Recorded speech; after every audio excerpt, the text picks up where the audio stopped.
तो आप लोगों ने भी सुना होगा कि बहुत सारे जो इंडिविजुअल्स हैं उन लोगों ने अपना मुंबई में घर बेच के वो उस इन्वेस्टमेंट को दुबई में किया है। तो वाई ओनली दुबई एंड कोई और कंट्री नहीं? ऐसा इसलिए क्योंकि इंडिया का कुछ कंट्रीज़ के साथ में डबल टैक्स अवॉइडेंस एग्रीमेंट है। अब ये डबल टैक्स अवॉइडेंस एग्रीमेंट क्या होता है? तो बेसिकली कुछ कंट्रीज़ के जो एनआरआई इंडिविजुअल्स हैं, अगर वो लोग इंडिया में कोई भी म्यूचुअल फंड लेते हैं या स्टॉक्स लेते हैं तो उन्हें उसकी सेलिंग के ऊपर कोई भी कैपिटल टैक्स गेन नहीं देना पड़ता। यस, ना ही short term capital tax gain, ना ही long term capital tax gain, उन्हें कोई टैक्स गेन नहीं देना है। अब ये कंट्रीज़ कौन सी हैं? ये कंट्रीज़ हैं United Arab state, Singapore, Mauritius, Malaysia, Oman, कतार, सऊदी अरेबिया, कुवैत, बहरान। इन कंट्रीज़ में अगर आप रह रहे हैं, इंडिया के स्टॉक्स खरीद रहे हैं, म्यूचुअल फंड्स खरीद रहे हैं, आपको कोई टैक्स नहीं देना है। And that is why a number of wealthy individuals are taking now taking golden visas to go in to this country.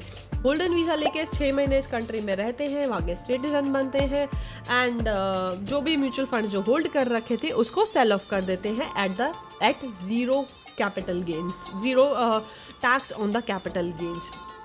अब इसके लिए आपको क्या करना होगा? बेसिकली अगर सेल करना है तो सबसे पहले आपको टैक्स रेजिडेंसी सर्टिफिकेट जो है उस कंट्री में देना होगा जिस कंट्री में आप रह रहे हैं, प्लस आपको एक 10F का फॉर्म देना होगा to the income tax department and then boom you can sell your mutual funds at 0% of tax. And यहाँ हम इंडिया में टैक्स दे दे के थक गए हैं, टैक्स के ऊपर टैक्स, मल्टी टैक्सेशन, मल्टी भी वर्ड मेरे को तो लग रहा है इससे बड़ा कोई वर्ड मिल जाए तो मैं लगा दूं, इतना ज़्यादा टैक्सेशन इंडिया में करके रखा हुआ है। सो अगर आप लोगों को भी मौका मिले या फिर अगर आप में से कोई भी ऐसा एनआरआई इंडिविजुअल है तो obviously take advantage of this rule before it gets expired या फिर इसके अंदर कोई चेंजेस आए in the future. Stay tuned with us for more such information. Thank you so much for joining.